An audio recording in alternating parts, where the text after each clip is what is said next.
விவாத அரங்கம் நிகழ்ச்சியில் சந்திப்பதில் பெரும் மகிழ்ச்சி.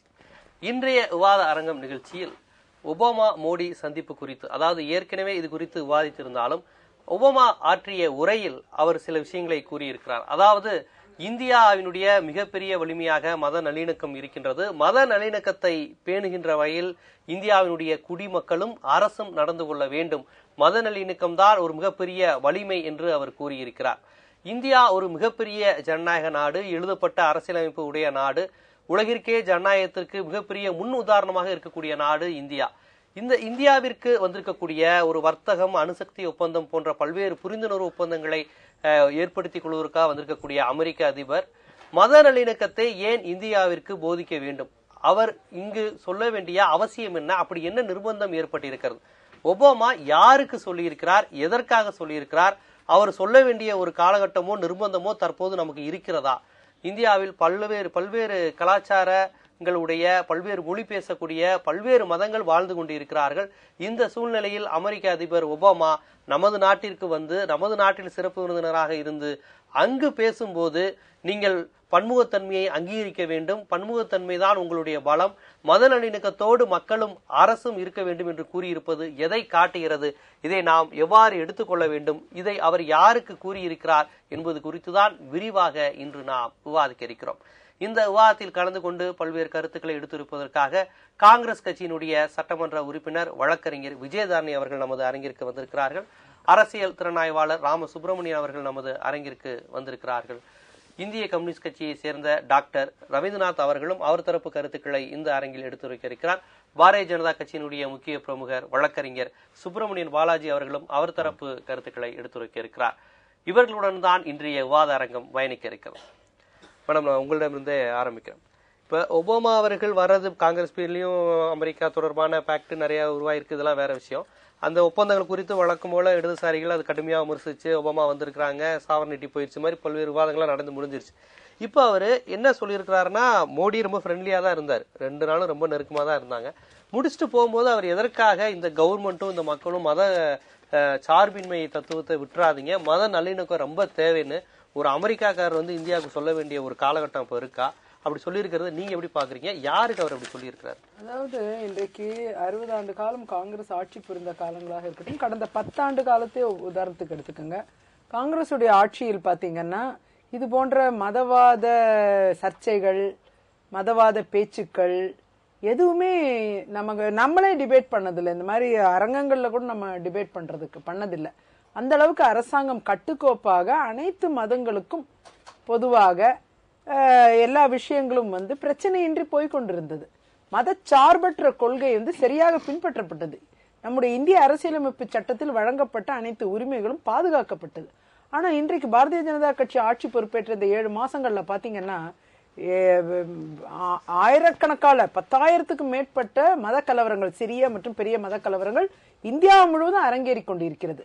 இன்னைக்கு வந்து எல்லா விஷயங்களும் அரசுக்கும் தொடர்பு இருக்கு. நிச்சயமா நீங்க இந்து மகாசபை, இந்து முன்னணி, விஸ்வ இந்து பரிஷத், RSS, ஆக்ரால நடந்த சம்பவங்கள், இப்ப மதமாற்ற அது செய்யறோம்னு சொல்லி ஒரு இஸ்லாமியனுக்கு 5 லட்சம் கொடுத்து நாங்க மதம் மாத்து கொண்டு வரோம், 2 லட்சம் கிறிஸ்தவருக்கு கொடுத்து மதம் மாத்தி கொண்டு வரோம்.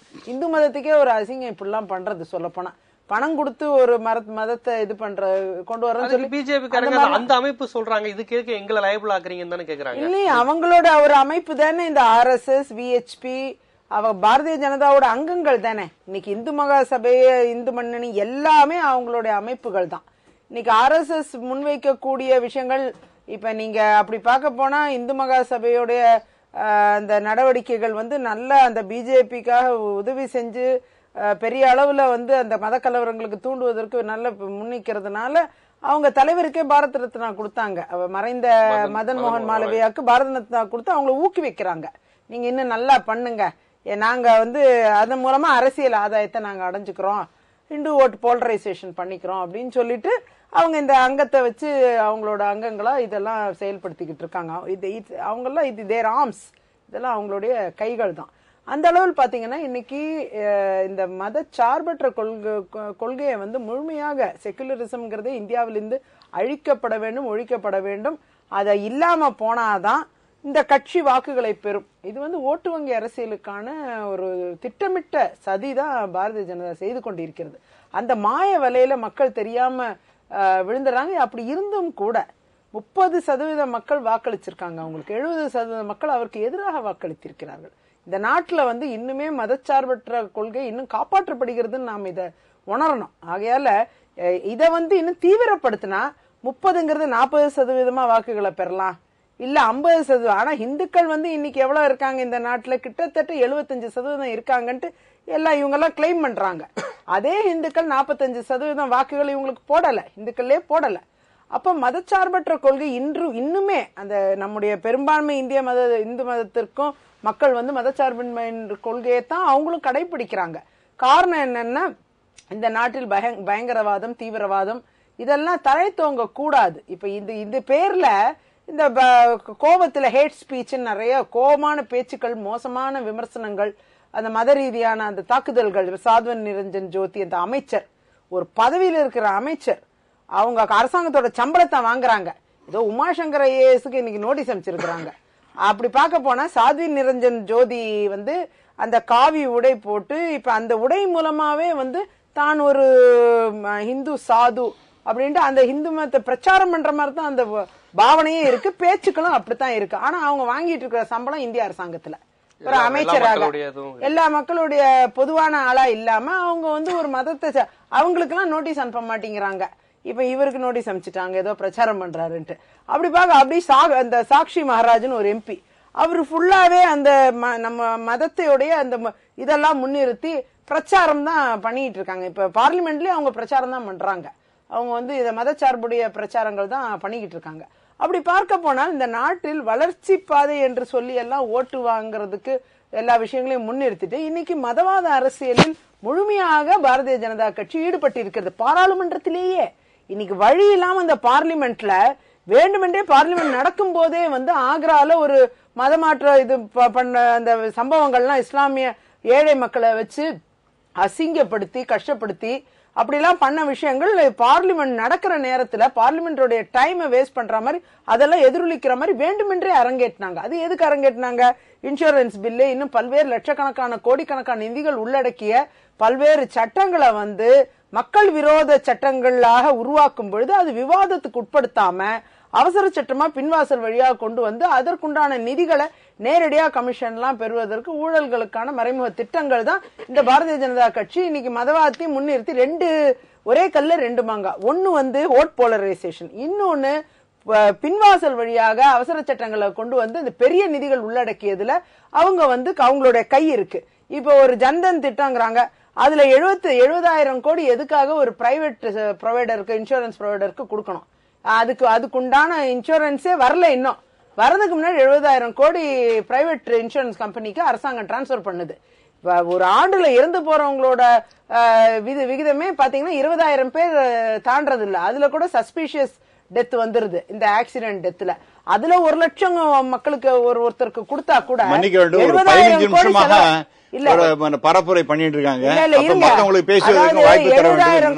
நீ எல்லாரும் 15 நிமிஷம் பேசுங்க, பேச முடியாது. அந்த அளவில் பாத்தீங்கன்னா 70,000 கோடி எதற்காக டிரான்ஸ்பர் பண்றாங்க?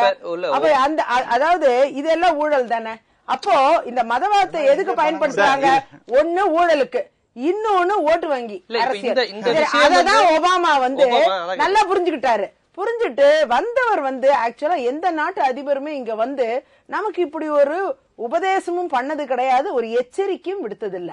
இதை நம்ம எச்சரிக்கையா பார்க்கணும். இந்த நாட்டுல வான் பண்ணிருக்காரு. ஆமா, நிச்சயமா. அதாவது அமெரிக்க அதிபர் இங்க வந்ததுக்கு விழுந்து விழுந்து மோடி அப்படியே கீழே எல்லாம் விழுந்து இப்படிலாம் ரொம்ப கும்பிடுறாரு. இவ்வளவு வணங்கின நம்ம பிரதமரும் கிடையாது, அதிபரும் கிடையாது. இந்தியாவில நிறைய வெளியாயிருக்கு போட்டோல. அந்த அளவு இந்தியாவில இல்ல, இந்திய பிரதமர் சரியில்லை. அந்த அளவுக்கு பாத்தீங்கன்னா இன்றைக்கு அதாவது எங்க பிரதமர் தலை நிமிர்ந்து நின்னாருங்க, உங்க பிரதமர் தலைவியில் அந்த அளவில் வந்து எச்சரிக்கை விடுத்திருக்கிறார். இவங்க செய்யக்கூடிய விஷயங்களுக்கு எச்சரிக்கை விடுத்திருக்கிறார். மோடி மன்மோங்கிறத தாண்டி ஒரு இன்னொரு நாட்டு அதிபர் இங்க வந்து, அதாவது நம்ம சிறப்பு அழைப்பாளரை அழைத்து வந்து நமக்கு அட்வைஸ் பண்ணிட்டு போற இந்த தன்மை எப்படி பாக்குறீங்க? அப்படி ஒரு சூழல் என்ன காரணம் என்னன்னா, உலகம் முழுக்க இன்னைக்கு பயங்கரவாதம், தீவிரவாதம் என்பது ரொம்ப அதிகமாக ஆகிக்கொண்டிருக்கிறது.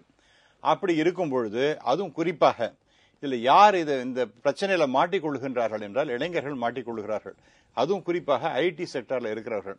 இப்ப அவர் என்ன இங்க வந்து பேச ஆரம்பித்திருக்கின்றார் என்றால், இந்த ஐடி செக்டார்ல இருக்கக்கூடிய பெங்களூர் போன்ற இடங்களில் ஐஎஸ் என்ற என்கின்ற அமைப்பு, இஸ்லாமிக் ஸ்டேட் என்கின்ற அமைப்பு, அது உலக அளவில் மிகப்பெரிய அச்சுறுத்தலாக இருந்து கொண்டிருக்கின்றது. அதுல போய் நம்ம இந்த இளைஞர்கள், ஏன்னா இப்ப இந்தியாவினுடைய இளைஞர்கள் டெமோகிராபிக் டிவிடெண்ட் என்ற வகையில நமக்கு தேவை இந்த இந்தியர்களுடைய திறமைகள் அப்படின்னு அவர் ஒபாமா பேசி இருக்கின்றார். அப்படி பேசும்பொழுது நீங்களாம் தயவு செய்து திசை மாறி போன பறவைகளாக மாறிவிடாதீர்கள். அதனால இந்த மக்கள்லாம் நீங்க வந்து இஸ்லாமிக் ஸ்டேட் அந்த மாதிரி எல்லாம் போயிட்டீங்கன்னா இந்த மதவாதத்துல போய் ஐஎஸ் தான் மனசு. ஏன்னா இப்ப உலகத்திலேயே மிகப்பெரிய அச்சுறுத்தல் என்பது ஐஎஸ் தான். அது அமெரிக்காவுக்கு மிகப்பெரிய வெயிட் அ மினிட் ஃப்ரெண்ட். அதனால அது அமெரிக்கா மட்டுமல்ல, எல்லா இடத்துக்கும் இது வந்து பரவி கொண்டிருக்கிறது. அவங்க வந்து ஐஎஸ் என்கின்ற அமைப்பு என்னன்னு பாத்தீங்கன்னா, இஸ்லாமிக் ஸ்டேட் என்று எந்தெந்த இஸ்லாமிக் கண்ட்ரிஸ் தான் இருக்கோ எல்லாத்தையும் ஒரு கூட, அதுல வந்து என்ன வருதுன்னா இந்தியாவுடைய north east, north west, Gujarat இதெல்லாம் உள்ளடக்கியதாக இருக்கின்றது. ஆக இப்படிப்பட்ட ஒரு சூழலை ஏற்படுத்தல. அதில் நம்ம பசங்களே போய் விழுந்துடாதீங்க. உங்களை தான் நாங்க எதிர்பார்த்துட்டு இருக்கோம். 2020 4,30,00,000 பேருக்கு வேலை தேவையா இருக்கு. அதுல எங்க நாட்டிலும் எல்லாம் கழங்கட்டைகளா போயாச்சு. உங்களை தான் நாங்க எதிர்பார்த்துட்டு இருக்கோம். உங்க உதவி வந்து எங்களுக்கு தேவை, சீனாக்கு தேவை, ஜப்பானுக்கு தேவை. ஆக இவ்வளவு பெரிய நாடுகள் எல்லாத்துக்குமே தேவையா இருங்கம்மா. நான் அதெல்லாம் அப்படி ஐஎஸ் சொல்றது அதெல்லாம் பேசுறது பேச்சாச்சு. ஏன்னா இருங்க ஒரு நிமிஷம், நீங்க தயவுசெய்து மைடியா சிஸ்டர் நான் பேச நீங்க பேசுமா நான் குறிப்பிட நீங்க என்ன இல்ல ப்ளீஸ். அதாவது நீங்க வந்து கொஞ்சம் இத நேரடியா இந்த மாதிரி எல்லாம் பேச ஆரம்பிச்சேன்னு அப்புறம் நான் பேசிட்டே இருக்க முடியாது. நான் அப்ப வாய முடியும் சும்மா இருக்க வேண்டியதான். அப்ப இந்த மாதிரி ஒரு நிலைமையில ஒண்ணு. அப்புறம் 2வது பாயிண்ட், இத மீறி வேணுமா அப்படின்னு கேட்டீங்கன்னா, நமக்கு அந்த கல்ச்சரை பத்தி சொல்லி தரத்துக்கு அவர் வந்து ஒரு கல்ச்சரல் அம்பாசிடர் கிடையாது. He is a political fellow. அதனால அவர் வருகின்றார் என்றால் அதை பேசிட்டு போறாருன்னா, நம்முடைய இயல்பாக இந்த மதச்சார்பின்மை அப்படிங்கிறது இயல்பாக நம்ம நாட்டுல எண்ணிக்கையில இன்னைக்கு அவர் இன்னைக்கு பேசிட்டு இருக்காரு. அவருக்கு கவர்மெண்ட்டுக்கும் சேர்த்து அவர் சொல்லியிருக்காரு. இல்ல சார், அதுதான் நான் சொல்றேன். அரசு அதுதான் சொல்றாரு. இப்ப இந்த ஏன்னா அந்த ஐஎஸ்ல போய் மாட்டி எவ்வளவு பேர் அதனால பிரச்சனைகள் மாறிக்கொண்டிருக்கிறது. ஆமா, இன்னைக்கு என்ன நீங்க பேசுறீங்க? இன்னைக்கு மிகப்பெரிய அச்சுறுத்தல் இந்தியாவுக்கு இருக்கு. இது மாதிரி தான் ஒண்ணு இல்லன்னு சொல்லிட்டு 16 ஒரு நிமிஷம் தொடர்ந்து அவர் ஏற்கனவே பேசினவர் தானே. இல்ல ஒரு நிமிஷம் கேளுங்க. 16 அமைப்புகள், அதாவது FBI போன்றவர்கள், இந்த மாதிரி பெரிய பெரிய அமைப்புகள், ஆர்மி, நேவி போன்ற பல அமைப்புகள் அவங்களுக்கு சொல்லிட்டே இருக்காங்க. அமெரிக்கா நீங்க என்ன நினைச்சுக்காதீங்க, இதுதான் மிகப்பெரிய பிரச்சனை. இவங்கெல்லாம் என்ன ட்ரோனை வச்சு அடிச்சேன், அதை பண்ணேன், இதை பண்ணேன்னு சொன்னாலும் கூட 1% மேல் அந்த ஐஎஸ்னுடைய இடத்தை பிடிக்க முடியல. இப்படிப்பட்ட நிலைமையில இருக்கும்போது இது ரொம்ப வேகமா வளர்ந்து கொண்டிருக்கிறது. பி கேர்ஃபுல் அப்படிங்கிற மாதிரி அவங்களாம் வார்ன் பண்ணியிருக்காங்க. இதெல்லாம் சகோதரி படிச்சிருப்பாங்களான்னு எனக்கு தெரியல. ஆகவே அதெல்லாம் மனசில் வச்சுட்டு நீங்க இப்ப எல்லாருமே சேர்ந்து இந்த தீவிரவாதத்துக்கு எதிராக போராட வேண்டும் அப்படிங்கிறது நம்ம இந்தியாவுக்கும் தான் அது. ஆகவே நமது அரசாங்கத்துக்கு தயவு செய்து அந்த பணியில் நாம எல்லாரும் சேர்ந்து ஒன்றாக ஈடுபடுவோங்கிற மாதிரி சொல்லியிருக்காங்க. இதை தாண்டி நான் ஒரே ஒரு விஷயம் சொல்லுகின்றேன். நமக்கு கல்ச்சரை பத்தி அவர் சொல்லி தர வேண்டும். அன்பு தான் சிவம், இறைவன் அப்படிங்கிறது அன்பு அப்படிங்கிறது தான் நம்முடைய மதத்தினுடைய அடிப்படை. இது 3000 வருஷத்துக்கு முன்னாடியே திருமூலர் சொல்லி இருக்கின்றார். ஆகவே இதை நமக்கு அவர் வந்து போதனை பண்ணணும்னு அவசியம் கிடையாது. அந்த அளவுக்கு நாம் எடுத்துக்கலாம் மொழிய. அதை தாண்டி நமக்கு அதை செய்கின்றார். பிஜேபியினுடைய உத்தரப்பிரதேச ஏதோ கன்வர்ஷன் நடந்து விட்டது, அதை தான் நான் சொல்லுகின்றேன் அப்படிலாம் ஒண்ணும் சொல்ல. அந்த கிறிஸ்தவர்களை வந்து தாய்மதத்துக்கு திருப்புறதுக்கும் ஒபாமா சொன்னதுக்கும் தொடர்பே இல்லை நினைக்கிறேன். இல்ல அதெல்லாம் ஒண்ணுமே கிடையாது சார். அவங்க திரும்புறாங்கன்னா திரும்பிட்டு போட்டுமே, அவங்களுக்கு நமக்கு பிரச்சனை இல்லை. ஒபாமாவுக்கு என்ன பிரச்சனை? அவருக்கே பிரச்சனை இருக்கு. அவர் எலெக்ஷன் நின்ற போது என்ன சொன்னாங்க, நீங்க ஹாஃப் முஸ்லீம் ஹாஃப் கிறிஸ்டியன் அப்படிங்கிற மாதிரி அவரை பத்தி சொன்னாங்க. கடுமையான விமர்சனங்கள், நீங்க கிறிஸ்தவனே கிடையாது அப்படிங்கிற மாதிரி எல்லாம் இருந்து. அதுக்கு நான் இல்ல நான் இந்த சர்ச்சுக்கு போனேன், இங்க தானே வழிபடுறேன், என்ன உங்களுக்கு கிறிஸ்தவன்னு தெரியாதானே? ஏன்னா அவருக்கு தெரியும் அந்த கிறிஸ்துவனை நான் எஸ்டாப்ளிஷ் பண்ணேன்னா அவரு ஓட்டு கிடைக்காது, அமெரிக்காவுடைய அதிபராக ஆக முடியாதுங்கிறது அவருக்கு நல்லாவே தெரியும். ஆகவே இந்த விஷயங்கள் எல்லாம் எடுத்து சொல்வதற்காக, அதனால அதுக்கு மேல நாம ஒன்னும் பெரிய இம்பார்ட்டன்ஸ் அது கொடுக்க வேண்டிய அவசியம் கிடையாது. அந்த வயதில் தான் நான் அதை பார்க்கிறேன். உங்கள்கிட்ட பாக்குறேன். அதாவது இப்ப மேடத்தோட பாயிண்ட் ஆஃப் வியூ, நீங்க வந்து மோடி ஒபாமா 2 பேருமே அச்சுறுத்தலா தான் எப்பவுமே பேசக்கூடியவர்கள். இடதுசாரிகள் வந்து அமெரிக்காவும் மிகப்பெரிய ஆபத்து, பாரதிய ஜனதாவும் ஆபத்துன்னு தொடர்ந்து பேசக்கூடியவர்கள். இப்ப இவர் ஒபாமா இந்தியாவுக்கு சொல்லியிருக்க இந்த விஷயத்தை நீங்க எப்படி பாக்குறீங்க? அதாவது மதச்சார்பையோட இருங்க அப்படின்னு அந்த தத்துவம் உங்களுக்கு ஏற்புடையதா இருக்கலாம். அது சொல்லியிருக்கிற ஒபாமா உங்களுக்கு ஏற்புடையவரா? அவர் சொல்லியிருக்கிற மோடிக்கு சொல்லியிருக்கிறார். இந்த கான்வர்சேஷன் எப்படி பாக்குறீங்க நீங்க? அதாவது காங்கிரஸ் பாரதிய ஜனதா கட்சி ரெண்டுமே அமெரிக்க ஏகாதிபத்தியத்துக்கு காவடி தூக்குற கட்சிகள் தான். இப்ப இதுல என்னன்னாக்க அவங்க பேசுறவங்க கூட திரும்ப ஏதோ ஒபாமா பாரதிய ஜனதா கட்சி எதுக்குறாரு, அவங்க ஒரு மதவெறி கட்சி அப்படிங்கறது மறைமுகமா சொல்றாங்கிற மாதிரி சொல்லி ஏதோ ஒபாமா சொன்னது நல்லது வரவேற்கத்தக்க மாதிரி அவங்க ஒரு கருத்தை பதிவு பண்ணாங்க. அதாவது பாரதிய ஜனதா கட்சி RSS இந்துத்துவனால இந்தியாவுடைய மதச்சார்பின்மைக்கு ஆபத்து ஏற்பட்டிருக்கு, அச்சுறுத்தல் ஏற்பட்டிருக்கு. அதெல்லாம் மாற்று கருத்தே கிடையாது. அதே போல ஒவ்வொருத்தருக்கும் இந்திய அரசியல் சட்டம் ஒரு மதத்தை கடைபிடிப்பதற்கும் மதத்தை பிரச்சாரம் செய்வதற்கும் உரிமை வழங்கப்பட்டிருக்கு. ஆனா இன்றைக்கு அதுக்கு அச்சுறுத்தல் இந்தியாவில் இருக்கிறது என்பதை மையமாக கொண்டுதான் இந்த ஆட்சியினால் அதற்கு ஆபத்து ஏற்படுது என்பதை கருத்தில் கொண்டுதான் ஒபாமா அவர்கள் செல்கின்ற பொழுது சொல்லியிருக்காரு. இதை நான் வரவேற்கல. உள்நாட்டு பிரச்சனை தகர்றதுக்கு அமெரிக்க அதிபருக்கு எந்த விதமான அருகதை இல்லை, யோக்கியதை இல்லை. இன்னும் சொல்ல போனா உலகத்துடைய பயங்கரவாதத்துக்கு காரணமே அமெரிக்கா தான். அப்படிப்பட்டவர் இந்திய நாட்டுக்கு யோசனை சொல்றதுக்கு அதை ஏற்றுக்கொள்ள முடியாது. ஆனா அதே சமயத்தில் இந்த யோசனை யாருக்காக வழங்கப்படுதுன்னா மிக சாதுரியமா திரு ராமசுப்ரமணியன் ஏதோ IS பத்தி ஒரு பேசுறதா சொல்றாரு. இது இந்தியாவுடைய பாரதிய ஜனதா கட்சிக்கும் பாரதிய ஜனதா கட்சி அரசுக்கும் சங் பரிவாருக்கும் சொல்லப்பட்ட எச்சரிக்கை தான். அது அப்படிதான் அதை பார்க்க வேண்டும். அதுக்கடுத்து சொல்கின்ற பொழுது ஒரு பக்கம் இந்த கிறிஸ்தவ அமைப்புகளுக்கு ஆபத்து, கிறிஸ்தவர்களுக்கு ஆபத்து, இதெல்லாம் மறைமுகம் மனசுல வச்சுட்டு அவர் சொல்றாரு. ஆனா அதே சமயத்தில் பாத்தீங்கன்னாக்க உலகத்தில் இருக்கக்கூடிய பயங்கரவாதம் முஸ்லீம் பயங்கரவாதத்தை மறைமுகமா குறிப்பிடுறாரு. அப்ப அந்த பயங்கரவாதத்தை இருக்கிறது நீ என்னோட வான்னு சொல்றாரு. இந்திய நாட்டை என்னோட சேர்ந்துக்கன்னு சொல்றாரு. அப்ப அதை பிரிச்சு பார்க்க வேண்டிய அவசியம் இருக்கிறது. அப்ப ஒரு உலகத்துடைய முதல் பயங்கரவாதி அமெரிக்காவும் இங்க இருக்கக்கூடிய குட்டி பயங்கரவாதியான RSS BJP சேர்ந்து உலக பயங்கரவாதத்தை இருக்கணும்னாக்க இதை விட கேலி குத்து வேற எதுவுமே இருக்க முடியாது. அப்ப இன்னைக்கு உலகத்துல அவர் பேசுறப்ப பல விஷயங்கள் பேசிருக்காரு. அதாவது மதம் நல்லிணக்கம் வேணும், இன பாகுபாடு கூடாது, இனத்தின் அடிப்படையில் நாடுகள் துண்டாக கூடாது, பிரிவினைவாதம் கூடாது, அதே போல ஜனநாயக மரபுகள் காப்பாற்றப்பட பெரிய ஆலோசனை பட்டியல சொல்லிட்டு போயிருக்காரு. இதெல்லாம் சொல்றதுக்கு அமெரிக்காவுக்கும் அமெரிக்காவுடைய பிரசிடென்ட்டுக்கும் எந்த விதமான யோக்கியதை இல்ல, அருகதையும் கிடையாது. முதல்ல உலகத்துல பல தேர்ந்தெடுக்கப்பட்ட ஜனாதிபதிகளை ஜனநாயகவாதிகள் எல்லாம் தனக்கு ஆதரவா இல்லைனாக்க, தன்னுடைய பொருளாதார சுரண்டலுக்கு தன்னுடைய பொருளாதாரங்களுக்கு ஆதரவா இல்லைனாக்க அவர்களை சர்வாதிகார முத்திரை கொடுத்து ஒழித்து கட்டிருக்கிறது, கொன்று குவித்திருக்கிறது அமெரிக்கா. அப்ப என்ன ஜனநாயகத்தை மதிச்சிருக்கீங்க? ஈராக் உங்களுக்கு சாதம் வழங்குறத சதாம் ஹுசேனை கொலை பண்ணீங்க, சதாம் ஹுசேன் ஆட்சியை தூக்கி போட்டீங்க, லிபியால நீங்க தலையிட்டீங்க, அதே போல சிலியில ஆலண்டே கவர்மெண்ட்டை கவுழ்த்ததோட ஆலண்டே சுட்டுக் கொண்டீங்க. அதே போல ஏராளமான பட்டியல் இருக்கு. அப்ப அமெரிக்கா ஒரு நாடு, ஒரு நாட்டுடைய அதிபர் மக்களால் தேர்ந்தெடுக்கப்பட்டு பெரும்பான்மை பெற்றிருந்தாலும் கூட அவர்கள் தங்களுக்கு சாதகமாக என்று சொன்னால் அவர்கள் சர்வாதிகார முத்திரை குத்தம். மிகப்பெரிய மோசமான சர்வாதிகாரி லட்சக்கணக்கான மக்களை கொண்டு குவித்து இருந்தாலும் கூட அது அமெரிக்காவுடைய பொருளாதாரங்களுக்கு சாதகமா இருந்தா அவளுக்கு பெரிய ஜனநாயகவாதியா தூக்கி நிறுத்தும் அமெரிக்கா. இதுதான் அமெரிக்காவோட குணம். அப்ப அமெரிக்காவுக்கு என்ன பொருளாதார நலம் தான் முக்கியமானது. அதை அடிப்படை வைத்துதான் அது எல்லாமே பேசும். இன்னைக்கு மனித உரிமை பத்தி பேசிட்டு போயிருக்காரு. கியூபால இருக்கக்கூடிய குவாண்டனாமோ பேல மிக மோசமாக மனித உரிமை மீறது அமெரிக்கா தான். அதை பத்தி பல இதெல்லாம் வந்திருக்கு. எந்த அளவுக்கு மோசமா அங்க கைதிகள் நடத்தப்படுறாங்க, இல்ல பல நிரபராதிகளா இருக்காங்க, எவ்வளவு மோசமா அவமானப்படுத்தப்படுறாங்க, நிர்வாணப்படுத்தப்படுறாங்க, எவ்வளவு கேவலம் நடத்தப்படுறாங்களோ பாருங்க. அப்ப இது மாதிரி பல இடங்கள்ல மிக மோசமான சிறைச்சாலைகளை வைத்துக் கொண்டு பயங்கரவாதி யாரெல்லாம் அமெரிக்கா கருதுதோ அவங்கள சந்தேகத்து மேல புடிச்சிட்டு போயிட்டு சித்திரவதை பண்றாங்க. அப்ப அமெரிக்காவுக்கு மனித உரிமை பத்தி பேசுறது யோக்கியதே கிடையாது, அருகதே கிடையாது.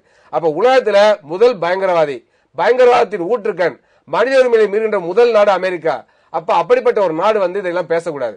அதுக்கு அடுத்த விஷயம் பாத்தீங்கன்னாக்க உக்ரைன்ல தேர்ந்தெடுக்கப்பட்ட ஒரு ஜனாதிபதியே நாட்டை விட்டு வெளியேற வைத்தது அமெரிக்காவுடைய அந்த பப்பட் அமைப்புகள் தான். அங்க இருக்கக்கூடிய வலதுசாரி அமைப்புகள் அதுக்கு முழுமையான ஆதரவு அளித்தது அமெரிக்கா, பிரிட்டன், பிரான்ஸ், ஜெர்மனி போன்ற நாடு எல்லாம். அப்ப உக்ரைன்ல இருந்து அவர் வெளியேறி போய் இப்ப ரஷ்யால இருக்காரு. இப்போ ஒரு பொம்மை அரசாங்கம் மாதிரி ஒரு அரசாங்கத்தை உருவாக்கி இருக்காங்க. அமெரிக்காவுடைய தலையீட்டின் காரணமாக உக்ரைன்ல தலையீட்டின் காரணமாக தான் இப்ப கிரீமியா உக்ரைன்ல இருந்து பிரிஞ்சு அது ரஷ்யாவோட இணைஞ்சிருக்கு. அப்ப இந்த பிரிவினைவாதத்துக்கு யார் காரணம்? அமெரிக்கா இல்லையா? யூகோஸ்லாவியா என்ற ஒன்றுபட்ட நாடு சின்னாபின்னமானது யார் காரணம்? அமெரிக்கா இல்லையா? அப்ப உலகத்துல பல நாடுகளை தனக்கு ஆதரவாக அதை பிரிக்கக்கூடிய, சின்னாபின்னப்படுத்தக்கூடிய அளவுக்கு செயல்படக்கூடிய நாடு அமெரிக்கா இன அடிப்படையில் பிரியக்கூடாது பேசுறதுல யோக்கியதே கிடையாது. அதனால அமெரிக்கா இந்தியாவோட உள்நாட்டு பிரச்சனை தலையிடுறது கூடாது, அது தவறு. அது போல என்ன சொல்ல போனா நரேந்திர மோடி அவர்கள் குஜராத் கலவரத்துக்கு பிறகு அமெரிக்கா வரக்கூடாதுன்னு சொல்லி விசாவே கொடுக்க மறுத்தது அமெரிக்கா. அதே அமெரிக்கா ஏன் குஜராத் இவரோட கொஞ்சம் குழாவது என்னன்னா பிரதமரா வந்து விட்டார். பொருளாதார நலன் மிகப்பெரிய மத்திய தர உள்ள நாடு இந்தியா. அப்ப இந்தியாவுடைய உறவுகளை மேம்படுத்த வேண்டும் சொன்னால், நமக்கு லாபம் வேணும்னு சொன்னால், நம்முடைய பொருளாதாரங்களை காப்பாற்ற வேண்டும் சொன்னால், இந்த நரேந்திர மோடி ஏற்றுக்கொண்டு ஆக வேண்டிய காரணத்துக்காக இப்ப வந்து கொஞ்சம் குழாவறாங்க. அதே போல நரேந்திர மோடியை பொறுத்தவரையில ஏதோ ஒபாமாவை உலக சக்கரவர்த்தி மாதிரி வரவேற்கிறார். இது கேவலமான போக்கு. ஒரு சமத்துவ நண்பர் அடிப்படை மாதிரி அது இல்லவே இல்லை. அதற்கு மாறாக ஒரு தாழ்வு மனப்பான்மை அடிப்படையில் ஏற்கனவே விசா கொடுக்க மறுத்து விட்டார்கள். எனவே அமெரிக்க அதிபர் வருகின்ற பொழுது பிரம்மாண்டமான வரவேற்பு கொடுக்கணுங்கிற அடிப்படையில் ஒரு உலகத்துடைய சக்கரவர்த்தியை கொடுக்கிற மாதிரி ஒரு குறுநில மன்னன் மாதிரி கூனி கூறி வரவேற்கிறாங்க. இதை விட நாட்டை கேவலப்படுத்த முடியாது. இதான் கருத்து. இப்ப இந்த விஷயத்தை மட்டும் வச்சுக்குவோம், அடுத்த சுற்றுல அது போவோம். அதாவது வந்து ஏன் வந்து இப்ப எல்லா நாட்டு அதிபருக்கும் எல்லாம் போறது சரி, மோடி வந்து இப்ப ஒபாமா கடைசியில ஒபாமாவுக்கு வந்து நம்ம நாட்டுக்கு வந்து ஒரு அட்வைஸ் பண்ணிட்டு போறாரு. நம்ம நாட்டுக்கு அவர் பண்ண தேவையில்லைன்னு ராமசுப்ரமணியம் சார் கூட சொன்னாரு. ஏன் வந்து மரபுக்கு மீறி அது விமான தளத்துக்கே சென்று வரவேற்றதுல இருந்து அவர்கிட்ட ரொம்ப இவர் ஏன் பணிவா நடந்துக்கணும், இதே நம்ம டிக்னிட்டி ஏன் விட்டு கொடுக்கணும் அப்படிங்கிற விமர்சனம் தொடர்ந்து வந்துகிட்டே இருக்கு. இது எப்படி பாக்குறீங்க? ஏன் அவர் வந்தப்ப வந்து இது பண்ணி இதுக்கு சொல்லுங்க, நம்ம உள்ள போகணும். இல்ல, அதாவது நீங்க முதல்ல ஒரு விஷயத்த புரிஞ்சுக்கோங்க. நாம வந்து அவரை இப்பதான் நம்ம பிரதமர் வந்து அமெரிக்காவுக்கு போயிட்டு வந்தாரு செப்டம்பர் மாசம். போயிட்டு வந்ததுல இருந்து உடனடியாக 2 மாசம் கழிச்சு நவம்பர் மாசம் தான் அமெரிக்க அதிபரை நாம வந்து கூப்பிடுறோம், நீங்க குடியரசு தினம் இதுக்கு வாங்கன்ட்டு. நம்ம நாட்டுல குடியரசு தினத்துக்கு விருந்தாளியா எந்த தலைவரை கூப்பிடுறோமோ அவருக்கு வந்து எப்பவுமே உரிய மரியாதை அளிப்பது தான் பழக்கம். முந்தைய காலங்களில் கூட நாம வந்து ரஷ்ய அதிபர் வந்த போதும் இதே மாதிரி வரவேற்பு எல்லாம் கொடுத்துருக்கோம், ஒன்னும் மாற்றுக்கிறது கிடையாது. ரிச்சர்ட் நிக்சன் வந்து இந்திரா காந்தியை வெள்ள மாளிகையில 3 மணி நேரம் வெளியில உட்கார வச்சாரு, பார்க்காம. நான் பார்க்க முடியாது உட்காரு அப்படின்னு சொல்லிட்டு. அந்த மாதிரி எல்லாம் அவமானப்படுற அளவுக்கு எல்லாம் இன்னைக்கு இந்தியா இல்ல. அது இருந்த தவறா சொல்லாங்க, இந்திய காலத்துல மோசமா அவமானப்படுத்திருக்காங்க. அதை மட்டும் சாரி ஃபார் தி இன்டர்வென்ஷன். அதாவது இது வந்து நம்ம நாட்டுக்கு வந்து சீனாவோட போர் வரும்போது அப்ப வந்து ஜான் எஃப் கென்னடி தான் வந்து அமெரிக்க போர் விமானத்தை அனுப்பி அந்த போரை வந்து அருணாச்சல் பிரதேஷ்ல சீனர்கள் முன்னேறியதை கூட அவர்கள் பின்வாங்கி அந்த போர் வந்து ஒரு கொஞ்ச காலத்துல நின்னது. ரஷ்யாவுக்கும் அமெரிக்காவிற்கும் இந்தியாவுக்கு எப்பவுமே ஒரு நல்ல விதமான நட்புகள் இருந்து கொண்டே இருக்கின்றன, இன்னைக்கும் இருக்கு. ரஷ்யாவுக்கும் அமெரிக்காவுக்கும் ரெண்டுக்குமே இந்தியாவோட ஒரு நல்ல விதமான நட்பு இருக்கு. இந்தியாவோட அவங்களுக்குள்ள அது இல்ல. அதாவது 2 வல்லரசு நாடுகள் அவர்களுக்கு பகைமை இருக்கும் போது கூட இந்தியாவோட எப்பவுமே அவங்களுக்கு ஒரு நட்புறவு உண்டு. ஏன் அப்படின்னா அதற்கு பல்வேறு காரணங்கள் உண்டு. இந்தியா வந்து எப்பவுமே வந்து ஒரு பெரிய ஒரு நாடு. சரித்திரத்துல நீங்க பாத்தீங்கன்னா எல்லா காலத்திலயும் எல்லா நாகரிகத்திலையும் இந்தியாவை நோக்கி படையெடுக்கணும், இந்தியாவை பார்க்கணும் அப்படின்ட்டு எல்லா சரித்திரத்திலும் இன்னைக்கு எப்படி அமெரிக்கா வந்து ஒரு உலக வல்லரசா இருக்கோ அந்த மாதிரி கடந்த 3000 ஆண்டா உலகத்திலே வல்லரசா இருந்த நாடு வந்து இந்தியா தான்.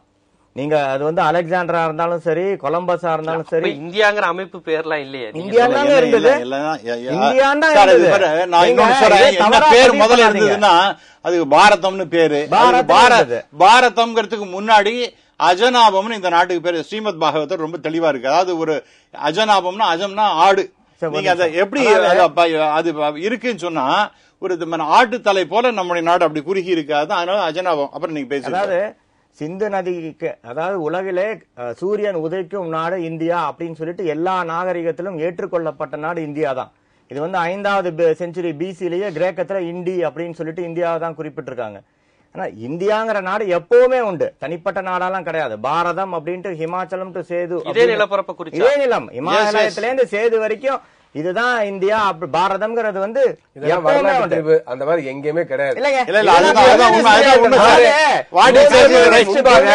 இந்தியா நாடு இந்த கிடையவே கிடையாது. எல்லா சரித்திரத்திலும் இருக்குங்க. எந்த சரித்திரம் சொல்லுங்க? அரசியல் ரீதியாக, புயல் ரீதியாக இந்தியா இருக்கு.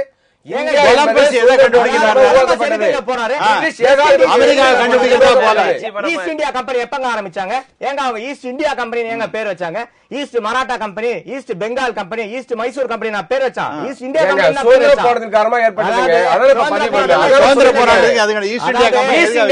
வல்லபாய் பட்டேல் அவர்கள் இந்த நாட்டை இணைத்தது இது முற்காலத்திலே இந்த மாதிரி இருந்த ஒரு பிரம்மாண்டமான நாடு என்ற அடிப்படையில் தவிர புதுசாடு. அதாவது ஒபாமா வந்து நீங்க பாத்தீங்கன்னா அவர் வந்து எதுக்கு மோடி இவ்வளவு தலைவணங்கி போறாரு? தலைவணங்கி போல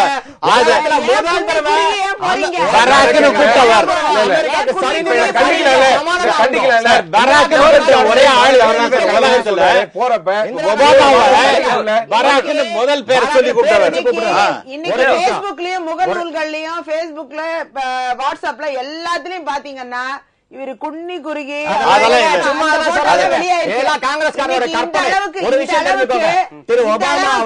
இவர் வந்து இறங்கி இந்த நாட்டுடைய இத வந்து ஒரு நிமிஷம் முடிச்சிடுறேன்.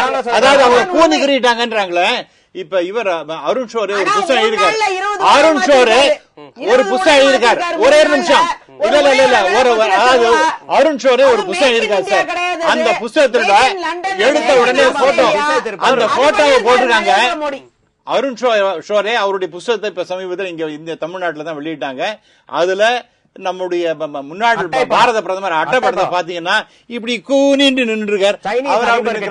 சைனீஸ் அதிபர் அமெரிக்காட்ட மட்டும் இல்ல, சீனாக்காரண்டி அவரை தலை வணங்கி தாழ்ந்து போய் இருந்தவர் தான். தெளிவா சொல்றேன். ஒபாமா அவர்கள் வந்து தந்தை முஸ்லிம், அம்மா கிறிஸ்டியன். அவர் வளர்ந்தது வந்து இந்தோனேஷியால பிறந்து வளர்ந்தது. மோடி அவர்கள் கொஞ்சம் அதிக முக்கியத்துவம் தந்தாரா? கூனி குறிங்கிற வார்த்தை அவருக்கு வந்து ஒபாமாக்கு அதிக முக்கியத்துவம் தந்தாரா? அவர் சமமா நடத்தினாரு. அதாவது இத்தனை ஆண்டுகளாக ஒரு அமெரிக்க ஜனாதிபதியிடமோ, ரஷ்யா ஜனாதிபதியிடமோ, சீன ஜனாதிபதியிடமோ நம்முடைய எல்லா பிரதமர்களும், காங்கிரஸ் பிரதமர்கள் அத்தனை பேரும் குறுகி நின்னாங்க.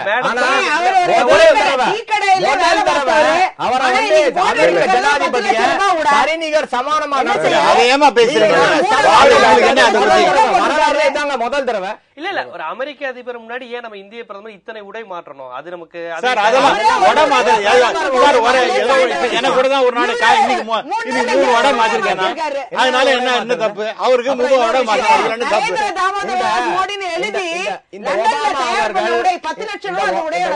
அவர்கள் வந்து வேற எங்கே போறான்னு. இந்த கோபம் பாரதிய ஜனதா இருந்து RSS இருந்து வருமா அமெரிக்கா மீது? சார், நமக்கு அவர் வந்து உபதேசம் பண்றதுக்கு அவருக்கு ஒன்னும் யோகியதை கிடையாது.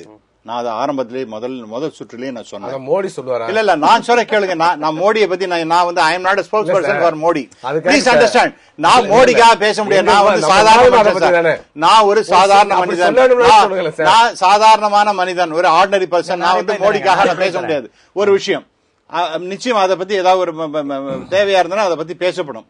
பட் இந்த பாயிண்ட், நம்ம culturally we are a very strong country. அப்ப அமெரிக்காவை பத்தி பேசும்பொழுது அவர் வந்து ஒரு அவருக்கு யாராவது தப்பான பிரீஃபிங் எல்லாம் கொடுத்திருக்கலாம். அதாவது ஆர்டிகல் 25 இதெல்லாம் அது வந்து அபத்தமானது. நான் ஒண்ணு சொல்றேன். இப்ப சமீபத்துல சென்ட் லூயிஸ் அப்படிங்கிற ஒரு ஸ்டேட், அங்க ஃபெர்குசான்ங்கிற ஒரு இடத்துல மைக்கேல் பிரவுன் ஒரு சின்ன பையன், 18 வயசு பையன், அவனை வந்து கருப்பு பையங்கிறதுனால ஒண்ணுமே காரணம் கிடையாது, ஒரு சுட்டு கொண்டுட்டாங்க. இது மாதிரி எவ்வளவோ பேர். நான் இன்னொரு தடவை இது இப்ப போன தடவை இருந்த போது நடந்த சமாச்சாரம்.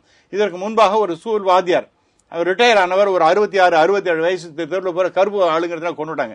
ஆக அங்க கருப்பு அது வெள்ளை இந்த வித்தியாசங்களும் ஏராளமாக இருக்கக்கூடிய. இன்னொன்று அவர் வந்து திரு ஒபாமா அவர்கள் சொல்றார், அதாவது இந்த ஒரு அற்புதமான ஒரு பூங்கா இருக்கு, அதுல நிறைய மலர்கள்லாம் பல பல வண்ணங்கள் இருக்கக்கூடிய மலர் போல எல்லாரும் சௌக்கியமாக இருக்கணும், பல விதமான மதங்கள் இருக்கு, அதெல்லாம் சௌக்கியமா இருக்கு. இது அவர் எனக்கே சொல்லி தருது என்ன, ஆகாஷாத் பதிதந்தோயம் யதாகச்சதி சாகரம் சர்வதேவ நமஸ்காரா கேசவம் பிரதிவச்சு. எனக்கு வேத காலத்துல இருந்து எனக்கு தெரியுது.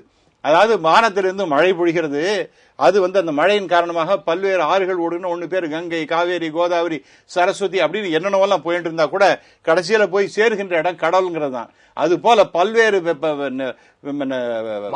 பேர்கள் மதங்கள்லாம் இருந்தாலும் கூட, இஸ்லாமா இருக்கட்டும், கிறிஸ்துவ மதமா இருக்கட்டும், இந்து மதமா இருக்கட்டும், எல்லாம் போய் கடைசியில் ஒண்ணுதான். ஆயிரம் ஓர் நாமம் ஓர் நூறும் இல்லாத இறைவனுக்கு 1000 நாமம் பாடி அர்ச்சனை செய்கின்றோம் மணிவாச பெருமான் 2வது நூற்றாண்டு. ஆகவே இதெல்லாம் நமக்கு ஒண்ணு சொல்லி தர வேண்டிய அவசியம் கிடையாது. இதுதான் நம்முடைய பாரம்பரியம். நான் உங்களுக்கு முதல்ல சொன்ன போது 3000 வருஷத்துக்கு முன்னாடி அன்பே சிவம் அப்படிங்கிறது, அன்பும் சிவனும் 2 என்பது அருகிலார், அன்பும் அன்பே சிவமாவது யாவரும் அறிந்தவன் அன்பே சிவமாய் அமர்ந்திருப்பார் 3000 வருஷம் முன்னாடி சொல்லிட்டு போட்டார். ஆகவே இறைவன் என்பது அன்பு, அந்த தத்துவத்தை நமக்கு வந்து இவர் அவசியமே கிடையாது. ஆனால் இன்னொரு விஷயம், அங்க அந்த நாட்டை பொறுத்த வரைக்கும் ஒரு நிமிஷம், நிரஞ்சன் ஜோதி அமைச்சர் பின்ன என்ன அதுதான் மன்னிப்பு கேட்டாச்சுமா, அதோட முடிஞ்சு போச்சு. ஏன் சிவனுடைய குழந்தைகள் ஆளக்கூடாதா? இல்ல அதெல்லாம் இல்ல, இல்ல இல்ல, இது வந்து இதை டைவர்ட் பண்ற விஷயம். அது அம்பையார் வந்து அதை வந்து டைவர்ட் பண்றாங்க. அவங்களுக்கு இருக்கிறது எனக்கு லஞ்ச் பவர் கிடையாது. எனக்கு இவங்க அளவுக்கு எனக்கு இவங்களுக்கு இவங்கள மாதிரி லஞ்ச் பவர் கிடையாது. ஆனால் நான் சொல்ல வேண்டிய விஷயத்தை நான் தெளிவாக சொல்ல விரும்புகின்றேன். அதாவது யாரா இருந்தாலும் இறைவன் என்பது ஒத்தந்தான். என்னென்ன பேர் நான் உங்களுக்கு சொன்னது போல 1000 நாமத்தை சொன்னாலும் கூட கடைசியில இறைவன் என்பது ஒத்தம் தான் அப்படிங்கறத நான் உங்களுக்கு நான் எடுத்து சொல்றேன். ஒபாமா என்ன சொல்றாரு, ஒவ்வொரு மதமும் இறைவனே இல்ல நாங்க சொல்றோம். அதே சொல்லுங்க, அது ஆர்எஸ்எஸ் சொல்லுங்க. நான் சொல்றேன் சார், பியூட்டிஃபுல் நம்ம டாக்டர் ரவீந்திரன் கேட்டது நான் ஒன்னு சொல்றேன். அதே சைவமா இருந்தா சபையில வந்து கருணை ஏற்று சார் ஒரே நிமிஷம், நீங்க சொன்னீங்க இல்லையா, ரொம்ப நீங்க அருமையான கேள்வி கேட்டீங்க. கடவுள் இல்லைங்கிறது நம்ம இந்து மதத்துல சொல்றது, அது எப்படி சேர்த்துருவாங்க? ஆமா சார், நான் சொல்றேன் சார். ஐயா சொல்றேன் சார், தெரிஞ்சுங்க ப்ளீஸ், தெரிஞ்சுங்க சார். அதுக்கு நான் சொல்றேன். இல்ல இல்ல, ஒரே நிமிஷம் அவர் சொன்ன மாதிரி வேதத்துல சொல்லி இருக்கு கடவுள்ங்கிறது வேதத்துல. இல்ல இல்ல இல்ல இல்ல, அது ஒரு நிமிஷம், நான் அப்படி இல்லைங்க, நான் அழகான எக்ஸாம்பிளே சொல்றேன். ராமாயணத்துல ஜாபாலின்னு ஒரு முனிவர், அவர் வந்து ராமன்ட்ட சொல்றார், இந்த வாழ்க்கை என்னடா வாழ்க்கை, எப்ப இருக்கிற அனுபவிப்பவே என்னதான் குறைஞ்சு போயிடும், அதனால செத்து போன அப்புறம் என்ன போறேன், அது முக்தின்னு கிடைக்க போறதா, அல்லது எப்படி முன்னாடி இருந்தேன் அதெல்லாம் எப்படி இருந்தது அப்படின்லாம் 1000 கேள்வி கேட்டு இதுல என்னடா தப்பு, என்ன சந்தோஷமா இருக்கிறனால அனுபவிச்சுட்டு போகண்டா அப்படிங்கிற மாதிரி இதெல்லாம் கடவுளும் கிடையாது ஒண்ணும் கிடையாதுங்களா, பல்வேறு கேள்வி இருங்க, பல்வேறு கேள்விகளை கேட்கிறார். அதுக்கு ராமன் ஒன்னொன்னுக்காக பதில் சொல்லிட்டு வந்தோடனே, இந்த மாதிரி எல்லாம் இருக்குண்டா பின்னாடி எதிர்காலத்தில் இருக்குன்னு எனக்கு தெரியும், இந்த மாதிரி கடவுளும் கிடையாது ஒண்ணும் கிடையாது தற்கூரிகள் நிறைய பேர் பேசுவாங்க, அந்த தற்கூரிகள் பேசுவதற்கு நாம பதில் சொல்லி ஆகணும், அதுக்காக தான் நான் ராமபிரானே ஒன்றை நான் கேட்டேன், நீ அற்புதமான விளக்கத்தை சொன்ன அப்படின்னு சொன்னத திரு நண்பர் டாக்டர் ரவீந்திரநாத் கடவுள் இந்த மாதிரி உங்கள ஆட்கள் வருவார்கள், அவர்களுக்கெல்லாம் பதில் அன்னைக்கு சொல்லுவோம். இயற்கையியல் பொருள்முகாத அடிப்படையில் நாங்க பார்க்கக்கூடிய ஆட்கள், அதனால வந்து நீங்க வந்து கடவுள் இருக்காரா இல்லைங்கிற பத்தி இல்ல இல்ல, அது நீங்க சொன்னதுக்கு நான் பதில் சொல்லியாச்சு. ராமாயணத்தை கடவுள் இருக்காருன்னு சொன்னா இருக்காரு, இல்லன்னு சொல்றவங்களுக்கு இல்ல. ஒபாமாவுடைய கருத்தோ அறிவுரையோ தேவையில்லை, ஏற்கனவே அதன்படிதான் இங்க ஆட்சி மக்கள் எல்லாம் இருக்கிறாங்க அப்படின்னு அவர் சொல்றாரு. ஒபாமாவோட இந்த கருத்துல எங்களுக்கு தேவையில்லை அப்படிங்கிற அவ்வளவுதான். That's all. இது என்னுடைய கல்ச்சர், எனக்கு தெரியும் சார். எங்க குத்துதோ அவங்களுக்கு தேவையில்லை. அது மத்த நேரம் ஒபாமா எல்லாத்துக்கும் தேவையில்லை. ஏன் கூப்பிட்டாங்க பின்ன நாட்டுக்கு, நாட்டுக்கு ஏன் கூப்பிட்டாங்க? அவர் வந்து அறிவுரை சொல்ற அளவுக்கு இந்த நாட்டை வழி நடத்துறாங்க இந்த பாரதிய ஜனதா கட்சி, அதுதான் உண்மை. அதனாலதான் ஒபாமாவை கூப்பிட்டு இன்னைக்கு இவ்வளவு இது பரப்புரை பண்ணி இன்னைக்கு எல்லாம் இந்த நாட்டுல எல்லாம் செழுமையா இருக்கிற மாதிரி எல்லாம் ஒரு பெரிய வேஷம் போடுறாங்களே. ஆனால் வெறும் இவங்க வந்த 7 மாசம் தான் ஆகுது. இந்தியாவில் அதை பண்ணிட்டோம் இதை பண்ணிட்டோம் அப்படின்னு சொல்றதெல்லாம் எங்கேயுமே கிடையாது. இன்னைக்கு ஒரு மாசம் ஆர்பிட்ரா இன்னைக்கு போயிருக்குன்னா அது காரணம் காங்கிரஸ் கட்சி. அது போல இந்த காங்கிரஸ் கட்சி பல்வேறு நன்மைகளை செஞ்சிருக்கு, அதையும் தெரிந்தவர் தான் ஒபாமா. இன்னைக்கு வந்துட்டு போறாருன்னா பொருளாதார ரீதியா பல்வேறு விஷயங்களுக்காக வரலாம், இந்த நாட்டின் வளர்ச்சிக்காக அது உதவுமா இருந்தா அது காங்கிரஸ் கட்சி நிச்சயமா வரவேற்கும், ஒரு நாளும் வேண்டாம் நாங்க சொல்ல மாட்டோம். அதே நேரம் இவர்கள் வந்து மத ரீதியாக இந்த நாட்டில் நாட்டு மக்களை துன்புறுத்துகிறார்கள், அததான் அவர் கண்டிச்சிட்டு போயிருக்காரு. ஒபாமா அளவுக்கு போயிருக்குங்கறீங்களா? நிச்சயமா இந்த நாட்டில் தனி மனிதனின் உரிமை பறிக்கப்படுகிறது, அதுதான் உண்மை. இன்னைக்கு எந்த தைரியத்துல இந்த சாக்ஷி மகராஜ் இந்த மாதிரி ஆட்கள்லாம் இந்து பெண்கள் 4 குழந்தை பெத்துக்கணும் 5 குழந்தை பெத்துக்கலாம், உங்க வீட்டுல எல்லாம் சாத்தியமா? இன்னைக்கு சொல்லுங்க, இன்னைக்கு இந்த மாதிரி இந்து பெண்களை இவ்வளவு அசிங்கப்படுத்திருக்காங்க. நீங்க சொல்லாங்க இன்னைக்கு இந்த நாட்டுல இருக்கிற நிலைமை எடுத்து யோசிச்சு பாருங்க. அதெல்லாம் பேசாதீங்க. இருங்க, ஒரு குழந்தை பெத்துக்க 2 குழந்தை பெத்துக்குங்கன்ட்டு இன்னைக்கு ஆண்டாண்டு காலமாக இந்த நாட்டில் மக்கள் தொகையை குறைக்கணும்னு சொல்லி எங்களை எல்லாம் ட்ரெயின் பண்ணிட்டு இந்த லைன்ல இன்னைக்கு வந்துட்டு இப்போ இந்து பெண்கள் 4 குழந்தை பெத்துக்குங்க. என்ன சொல்றீங்க? சொல்லுங்க.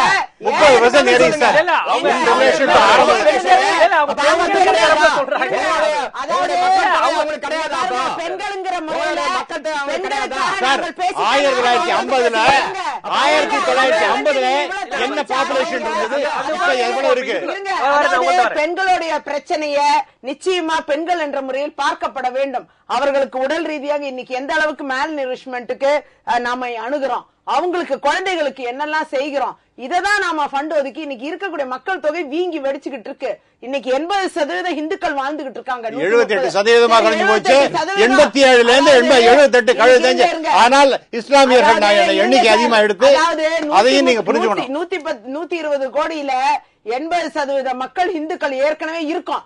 80% மக்கள் 2% உங்களுக்காக போயிட்டு போகுது. எனக்கா இல்ல உண்மை. நீங்க 2011 உங்க ஆட்சியில கிடைச்ச சர்வே தாங்கம்மா. என்ன சொல்றீங்க? 2% ஏதாவது கலவரம் எனக்காக இல்ல, அந்த கலவரமா இருக்கலாம். அதாவது பிஜேபி கலவரம் பண்ணா இந்துக்களும் அதான் உண்மை. மத கலவரம் நடந்தா இந்துக்களும் தான் செத்து போறாங்க. அந்த அளவில் பாத்தீங்கன்னா இந்த நாட்டில் ஏற்கனவே இந்துக்கள் இப்ப எங்க இந்து பெண்கள் எல்லாம் ஒரு நடைமுறைக்கு ஒரு வாழ்க்கையை நடத்திட்டு இருக்கோம்.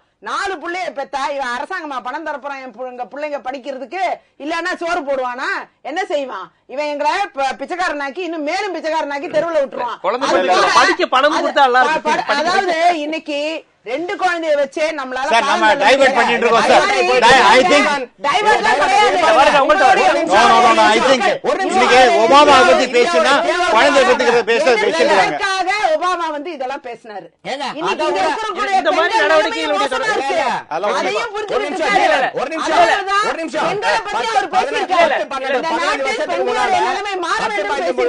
முன்னால வேட்டிகன்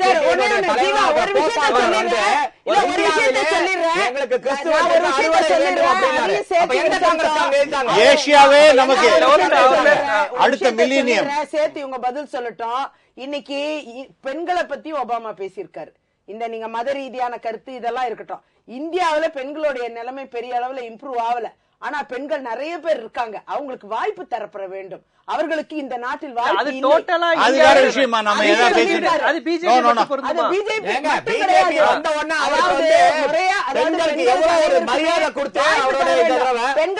பெண்கள் என்ன குழந்தைங்க ப்ரொடியூஸ் பண்ற ஒன்லி அந்த ஒரு ஜென்மமா இவங்க பாக்குறாங்க. 4 குழந்தை பெத்துக்கணும்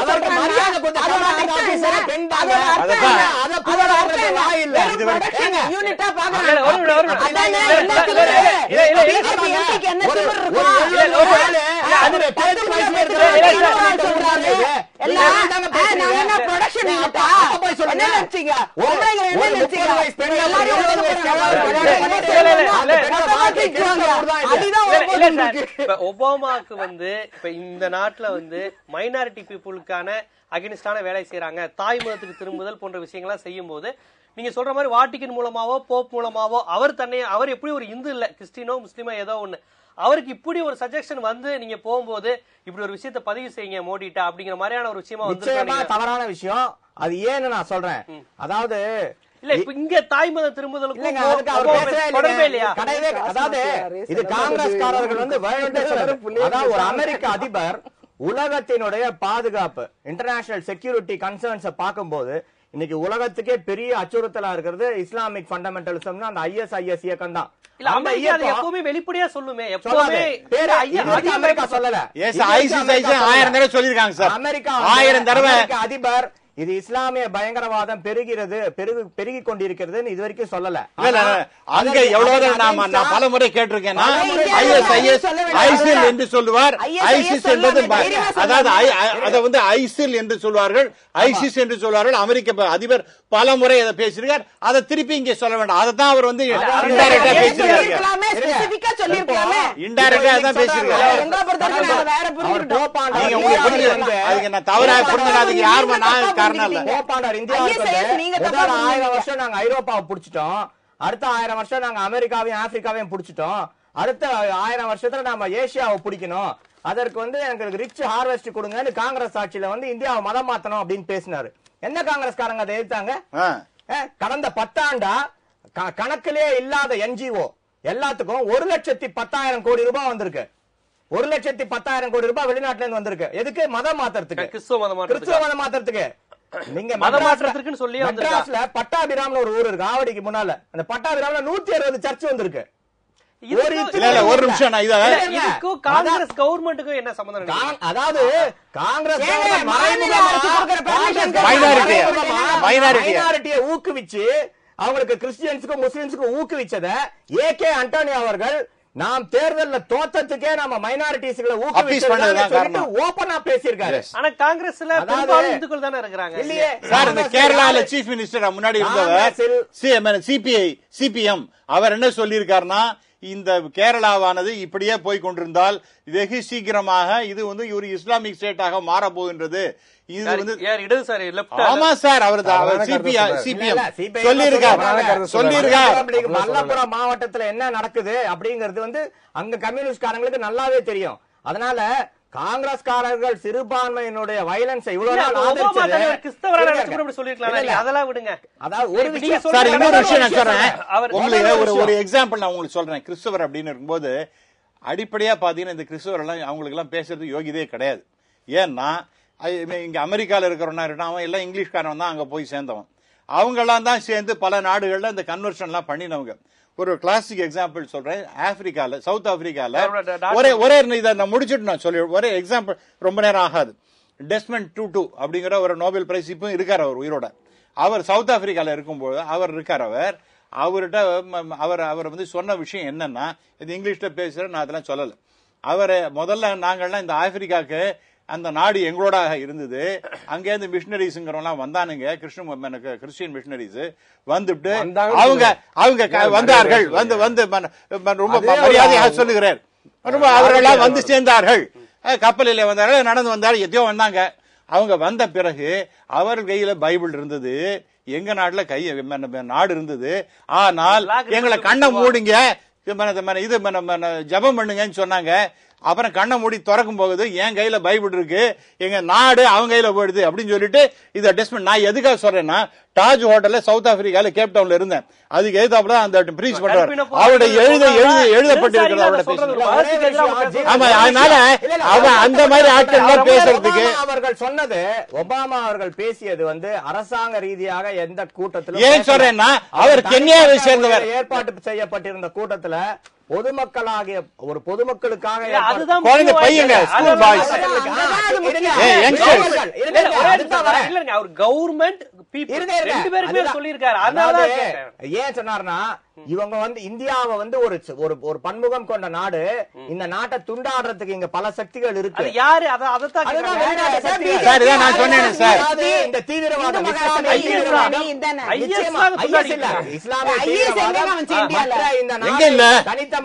உங்களுக்கு கண்ண மூடிங்களா? இந்த மாதிரி இயக்கங்கள்லாம் இந்த நாடை துண்டாடணும் நினைக்காதீங்க. தமிழ் தேசியம் பேசுறவர்கள் ஐஎஸ் போன்ற அமைப்புகளை தான் ஒபாமா வந்து சொல்றாரு. அந்த மாதிரி அவர் சொல்லலங்க. இந்த அரசுக்கும் குடிமக்களும் சொல்றாரு. குடிமக்கள் சொல்றப்ப அவர் மறைமுகமா சொல்றாருனாக்க இந்துத்துவ அமைப்புல தான் அவர் சொல்றாரு. அதுக்கு அடுத்த விஷயம் என்ன சொல்றாருனாக்க, இவர் வந்து ராமசுவாமி சார் பேசுறப்ப, அதாவது கடவுள் இல்லைன்னு சொல்றவர்கள் தற்கொலை வார்த்தை கண்டிக்கிறேன். நான் கடவுள் இருக்காரா இல்லைன்னு ஒரு விவாதத்தை நடத்துவோம். அதாவது லோகாயுதம் என்ற தத்துவம் ஞானம் இந்தியாவில உண்டு. அது வந்து கடவுள் மறுப்பு வந்து ஆரம்பத்தில் சொன்னது. அதற்கு பதில் சொல்றதுக்கு தான் மகாபாரதத்துல, பகவத்கீதையில, பல்வேறு இதிகாசங்கள் எல்லாம் பதில் சொல்ற மாதிரிலாம் சொல்லப்படுது. அதை சொல்லி நீங்க வந்து கடவுள் நம்பிக்கை இல்லாதவர்கள் வந்து அந்த மாதிரி சொல்லக்கூடாது. நீங்க அதை நான் வன்மையா கண்டிக்கிறேன். அதனால ஒரு எக்ஸாம்பிள் இருக்கு, இல்ல அதை கண்டிக்கிறேன். அதுக்கு அடுத்த விஷயம் வந்து, இப்ப விவாதம் என்னன்னாக்க மத நல்லிணக்கம் தான் பிரச்சனை. கடவுள் இருக்காங்கிறது வேற விஷயம். அதனால மத நல்லிணக்கம் வேணும். அவர் ஒபாமா சொன்னார்னா அது காரணம் வந்து இங்க உள்ள இந்துத்துவ அமைப்புனால மத நல்லிணக்கத்துக்கு ஆபத்து ஏற்பட்டிருக்கு, இந்த ஆட்சினால ஆபத்து ஏற்பட்டுங்கிறதா. நான் என்ன சொல்றேன்னாக்க, மோடி அவர்கள் வந்து அமெரிக்காவுக்கு பயப்படல, ஒரு தைரியமான தலைவர்னாக்க அவர் தனிப்பட்ட முறையில் கூட்டத்தில் பேசியிருந்தாலும் கூட இது போன்று பேசியது சரியில்லை. நீங்க கண்டிக்கவே வேண்டாம். இது போன்று பேசி கண்டிக்கிறீங்க ஒபாமாவை, நாங்க கண்டிக்கிறோம். அதை பத்தி இது பிஜேபி ஆட்கள் பேசியாச்சு சார். அமெரிக்காவில் அறிவே கிடையாதுங்க. மோடி பேசுறாங்க, பிஜேபி மோடி தாங்க பிரைம் மினிஸ்டர். மோடி தாங்க பேசணும். மோடி தான் பேச வேண்டிய அவசியம் இல்லை. அதே மாதிரி வந்து பிஜேபி வந்து தைரியமா அமெரிக்கா நிக்கிற மாதிரிலாம் அவருக்கு ஆரம்பத்தில் சொன்னார். சென்ற என்டிஏ ஆட்சி காலத்திலே நம்முடைய ஜார்ஜ் பெர்னாண்டஸ் போறப்ப அவரையே பரிசோதனை பண்ணி தான் விமான நிலையத்துக்கு யாரு கண்டிச்சாங்க. இதே என்டிஏ ஆட்சி காலத்துல கல்பாக்கம் அணுமின் நிலையத்துக்கு மேல அமெரிக்காவுடைய ராணுவ நிலையம் சுத்தி இருந்துச்சு. உங்களால கண்டிக்க முடிஞ்சுதா சொல்லுங்க. அதனால ஏராளமான உதாரணங்கள் சொல்ல முடியும். அதே போலவே நான் என்ன சொல்றேன்னாக்க, இன்றைக்கு வந்து உள்ள பிரச்சனைனாக்க, ஒபாமா வருகைக்கு பிறகு இந்தியாவுடைய இறையாண்மை அடகு வைக்கப்பட்டு விட்டது. பாதுகாப்பு வெளியுறவு கொள்கை வந்து சுதந்திரமான பாதுகாப்பு கொள்கை, வெளியுறவு கொள்கை வந்து அமெரிக்க ஏகாதிபத்தியத்தில் அடகு வைக்கப்பட்டு விட்டது. அமெரிக்காவுடைய இளைய பங்காளியாக, அடிமை பங்காளியாக இந்தியாவை மாற்றி விட்டார்கள். அதனாலதான் இடதுசாரி அந்த எதிர்த்தோம். அந்த நிலைப்பாட்டில் இன்னைக்கு உறுதியா இருக்கிறோம். இன்னைக்கு வந்து அமெரிக்காவுக்கு தான் லாபம், இந்தியாவுக்கு எந்த லாபமும் இல்ல. அவர் வருகையினால 4000 கோடி ரூபாய் கடன் தரேன், என் பொருளை வாங்கின்னு சொன்னாரு. அப்ப மேக் இன் இந்தியா $45 பில்லியன் வர போகுது. குறைஞ்சபட்சம் அந்த 10 லட்சம் ரூபாய் Dress மேக் இன் இந்தியா இல்லாம போச்சு.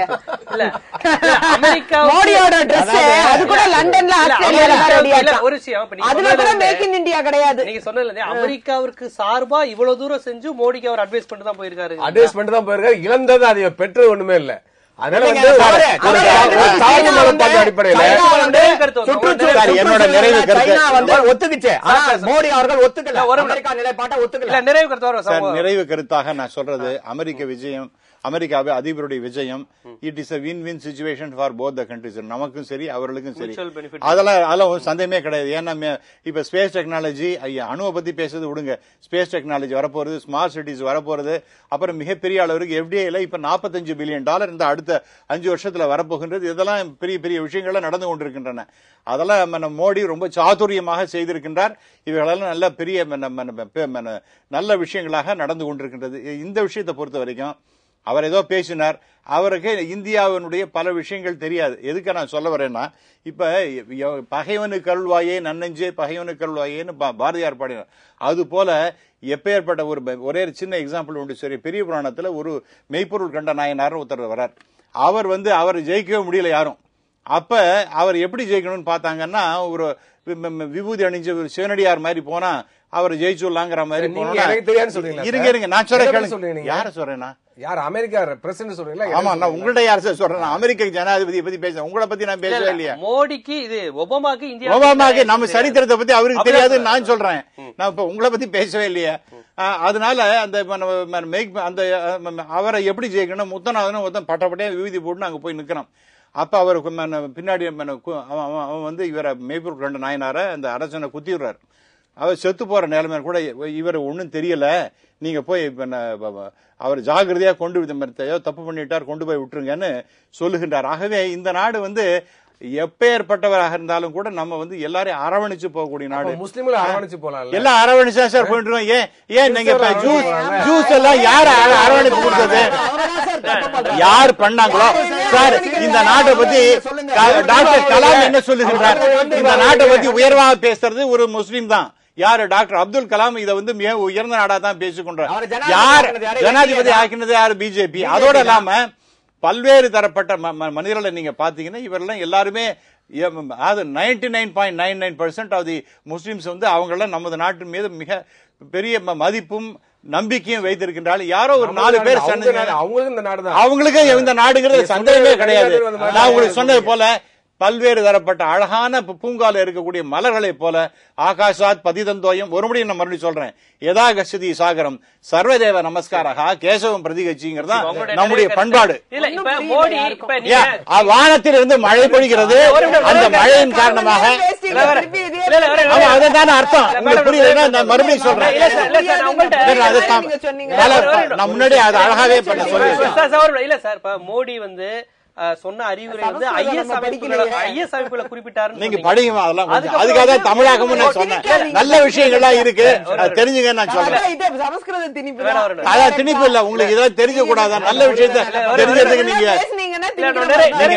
நீங்க வந்து தேசிய விநாயகம் பிள்ளையோட பேத்தியா இருந்தா நீங்க இப்படி பண்ணக்கூடாது. அவர் அருமையான பல விஷயங்களை தேசிய எனக்கு தெரியாது சார், தமிழ் பேர் இல்ல. இப்ப நீங்க வந்து முதல்ல சொன்னீங்க இது ஐஎஸ் அமைப்புகளை பார்த்து மத நல்லிணக்கத்தை சொன்னாரு அப்படிங்கிற விஷயம் சொன்னீங்க. அதுக்கப்புறம் அவர் ஒபாமாக்கு என்ன தகுதி இருக்கு இந்த பாரம்பரியமிக்க நாட, நீங்க இது ரெண்டுமே முரண்பாடா இருக்கு. அவர் அறிவுரை சொன்னதா அப்படிங்கிற விஷயத்தை ஏத்துக்கிறீங்களா, இல்ல அவர் சொன்னது எங்களுக்கு இல்லங்கிறது நீங்க சொல்ல வரீங்க? அதாவது அது வந்து இந்த நாட்டுக்கு, அந்த நாட்டு மக்களுக்கு எல்லாம் பொதுவா கிடையாது. அங்க இருந்த இளைஞர்களுக்கு கூட்டத்திற்கு நீங்க இந்த மாதிரி தவறான பாதையில போனீங்க, உங்களுடைய வாழ்வு அழிஞ்சிடும். இன்னொரு விஷயத்தை தெரிஞ்சுக்கோங்க, இந்தியாவில இருந்த உலகத்திலேயே மிக பணக்கார நாடுல மிக பணக்கார கம்பெனிகள் இருக்கிற நாடு அமெரிக்கா. அதுல அதிகமாக வேலை செய்பவர்கள் இந்தியர்கள் தான். அதனால இந்தியாவிலிருந்து தான் மிக அதிகமான பேர் அதெல்லாம் பத்தி நம்ம இந்த டெமோகிராபிக் டிவிடெண்ட் தேவை உலகத்துக்கு. பெங்களூர்ல இருந்து கம்ப்யூட்டர் இன்ஜினியர், கல்கத்தால இருந்து கம்ப்யூட்டர் இன்ஜினியர் போன்றவர்கள் ஐஎஸ்ல சாதகமா இருக்கிறதுனால அது அமெரிக்கா ஒரே ஒருத்தர் தானே, இதான ஒருத்தர் உண்டு சார், அது ஒரு பெரிய நெட்வொர்க் நடந்துட்டு சார். அந்த மாதிரி இது வந்து தவறான பாதைக்கு இந்திய இளைஞர்களை கொண்டு போனா இந்தியாவில இருந்து அமெரிக்காவுக்கு வர்ற இளைஞர்களுக்கு அதனால பிரச்சனை இருக்கும்னு சொல்லிட்டு அவர் முன்கூட்டியே அதை சொல்றாரு. இந்தியாவில் உள்ள படித்த இளைஞர்கள் நிறைய பேர் அமெரிக்கால நம்ம வந்து நல்லா வாழ்ந்துட்டு இருக்கோம். அப்படி இருந்தாலுமே பன்முகத்தன்மையை பத்தி அவருக்கு சொல்லணும். இப்ப இது ஓகே, மத நல்லிணக்கம் இங்க ஒரு நீங்க சொல்ற மாதிரி ஐஎஸ் தீவிரவாதம், பன்முகத்தன்மையை வந்து யாருக்கு சொல்றாரு? அமெரிக்காவும் ஒரு பன்முகத்தன்மை உள்ள நாடு, நீங்களும் அதே மாதிரி பன்முகத்தன்மை இருக்கு. அதாவது இந்த மாதிரி வழி தவறி போகக்கூடிய இளைஞர்களுக்கு நீங்க இந்தியாவுக்கு அகைன்ஸ்டா போர் தொடுக்க முடியும், அமெரிக்காவுக்கு அகைன்ஸ்டா போர் தொடுக்க முடியும், இந்த மாதிரி எண்ணங்கள்லாம் வச்சுக்காதீங்க. இந்தியா ஒரு பன்முகம் கொண்ட தன்மை கொண்ட நாடு. இதுல வந்து காந்தி சொன்ன மாதிரி இது பல்வேறு மலர்கள் கொண்ட நாடு. இந்த நாட்டுக்கு அகைன்ஸ்டா தவறான எண்ணங்கள்லாம் வச்சுக்காதீங்கன்னு இளைஞர்களுக்கு அவர் சொல்றாரு. இல்ல பன்முகத்தன்மை அப்படிங்கிற கான்செப்டை ஏத்துக்கிறீங்களா? அவர் பன்முகத்தன்மையோட தான் இருக்கணும் அப்படிங்கிறாரு. ஏன்னா அதுதான் இருக்கு, அமெரிக்காலயும் அதான் இருக்கு, இந்தியாலயும் அதான் இருக்கு. அதை ஏத்துக்கிறீங்க? இன்ஃபேக்ட் அமெரிக்காவோட இது பெட்டராவே இருக்கு. விவேகானந்தரை சொல்றாரு, காந்தியை சொல்றாரு, காந்தியை பார்த்து இன்ஸ்பயர் ஆனவர் தான் மார்ட்டின் லூதர் கிங் ஜூனியர்னு சொல்றாரு. இந்தியாவுடைய நம்ம அவங்களுக்கு கொடுத்ததை வந்து அவர் ஏத்துக்கிறாரு. பிரதர்ஸ் அண்ட் சிஸ்டர்ஸ் ஆஃப் அமெரிக்கான்னு விவேகானந்தர் பேசுனது அவர் இன்னைக்கு திருப்பி பேசுறாரு. அந்த விஷயங்கள் எல்லாம் விட்டுட்டு அவர் ஒரு நிமிஷம் பேசின ஒரு கருத்துக்காக நாம ரொம்ப நேரம் இவ்வளவு நேரம் பேச வேண்டியதில்ல. அமெரிக்க அதிபர் அவங்க நாட்டு பாதுகாப்புக்காக பேசுறாருங்க, அதான் விஷயம். உங்களுடைய நிறைவு கருத்து. அதாவது இன்றைக்கு இவ்வளோ கருத்தெல்லாம் புதுசா விளக்கமெல்லாம் இவங்க சொல்லிட்டு உலகத்தினுடைய பாதுகாப்புக்காக. சார், அதாவது இவங்க ரொம்ப கஷ்டப்பட்டு விளக்கம் சொல்றாங்க ரெண்டு பேரும். அதாவது ரொம்ப கோனார் தமிழ் உரை நம்ம விளக்கம் படிச்சிருப்போம்ல, அந்த மாதிரி திருக்குறளுக்கு விளக்கம் உரை. ஆமா, உங்க பேரே சம்ஸ்கிருதம் தெரியல அப்படின்னா உலகம் சொல்லிதான் ஆகணும். இல்ல, நீங்க விஜயதாரணி அப்படிங்கிற பேர் வந்து சம்ஸ்கிருத பேரு, அது சம்ஸ்கிருதம்.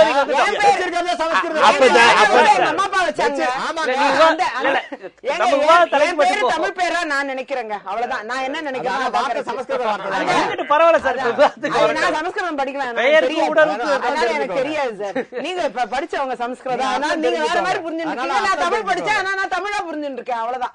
அந்த அளவுல பாத்தீங்கன்னா தமிழ் மீது எனக்கு அதிக பற்று உண்டு. அதனால தமிழ் பேராதான் பாக்குறேன். அந்த அளவுக்கு உணர்வா இருக்கிறாங்க. ஆமா, தமிழ் உணர்வோடு இருக்கிறேன். அந்த அளவில் பாத்தீங்கன்னா இன்றைக்கு இவங்க வந்து புதுசா ஒரு விளக்கத்தை அது கொடுக்கறாங்க. அவர் பேசுனதுக்கு விளக்கம் கொடுக்கறாங்க. அந்த அவர் பேசுனதுக்கு பல்வேறு விளக்கம்லாம் கிடையவே கிடையாது, ஒரே விளக்கம் தான். அந்த விளக்கம் மக்களுக்கு நல்லா புரியுது. நீங்க வந்து இந்த நாட்டில் மதச்சார்பற்ற தன்மையை குறைத்து விடாதீர்கள் என்று அரசாங்கத்திற்கும் மக்களுக்கும் நான் கேட்டுக்கொள்கிறேன். இதுக்கு அர்த்தம் என்ன? மதச்சார்பற்ற தன்மையுடைய இந்த நாட்டை மாற்றி விடாதீர்கள். இதுக்கு என்ன அர்த்தம்? ISIS அரசு மக்கள் ரெண்டு பேரும் அதை மாற்றி விடாதீர்கள்னா ISIS எங்க இருந்து வந்துச்சு? இங்க எங்கேயுமே இல்ல. நேரடியாவே ISIS இவங்க சொல்ற விளக்கமா இருந்தா நேரடி இங்க இப்படி மூக்க சுத்தி கித்தி வந்து தொட வேண்டிய அவசியமே இல்லை, நேரா தொட்டுறலாம். அந்த அளவில் பாத்தீங்கன்னா ISIS குறிப்பிடணும்னா ஒபாமா அவர்கள் நேரடியாவே ISIS எல்லா நாடுகளையும் தாக்கிட்டு இருக்காரு, ஓப்பனாவே பேசுறாரு. அவருடைய நாட்டிலேயே பயங்கரமா ISIS டார்கெட்டே அதுதான். இன்னைக்கு அவங்க நேரடியா அங்க வந்து பெரிய அளவுல போர் புரியுற அளவுக்கு எல்லா நாடுகளையும் திரட்டிட்டாங்க. அந்த அளவுக்கு அமெரிக்கா ரெடி ஆயிட்டு இருக்கு, இந்தியாவையும் அழைச்சிட்டு இருக்காங்க. நாம என்னைக்கு போய் விழுறோமோ அன்னைக்கு வேற மாதிரி நம்ம நாட்டுல ஆபத்து வரும், அது ரெண்டாவது. ஆனால் இன்னைக்கு ISIS பத்தி பேசணும்னா அவர் நேரா பேசக்கூடியவர், அதற்கு விளக்கமெல்லாம் வேண்டவே வேண்டாம். மதச்சார்பற்ற தன்மையுடைய இந்த நாட்டை அரசாங்கமும் மக்களும் பாதுகாக்குங்கள், அதை கைவிட்டு விடாதீர்கள் என்பதற்கு நேரடியான அர்த்தம் மதத்தை புகுத்தாதீர்கள். யாராக இருந்தாலும் மதச்சார்பின்மையின்றி எல்லோரும் நல்லிணக்கமா வாழுங்க, இஸ்லாமியனையும் கிறிஸ்தவனையும் போட்டு அடிக்காதீங்க, அதே மாதிரி இந்துக்கள் மீது நீங்க அப்பீஸ் பண்ணுங்க அப்படின்னு உங்களை சொல்லிருக்காங்க.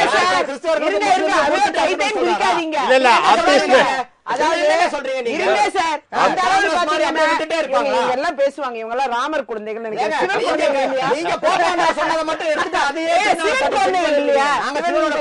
அப்படியா? ஏன் பின்ன உங்க அமைச்சர் ராமர் குழந்தைன்ட்டாங்க. அந்த அளவுக்கு பாத்தீங்கன்னா இன்றைக்கு இந்த இஸ்லாமிய கிறிஸ்தவர்கள் மட்டும் கிடையாது, இன்னைக்கு இந்துக்களும் பெரிய பாடா அவஸ்தைப்பட்டுக்கிட்டு இருக்காங்க இந்த பாரதிய ஜனதா அரசாங்கம் கீழே. இந்துக்களோட மிகவும் மோசமா இருக்கு. இன்னைக்கு விலைவாசி பாதிப்பு என்பது வேற எங்கேயோ போயிட்டு இருக்காங்க.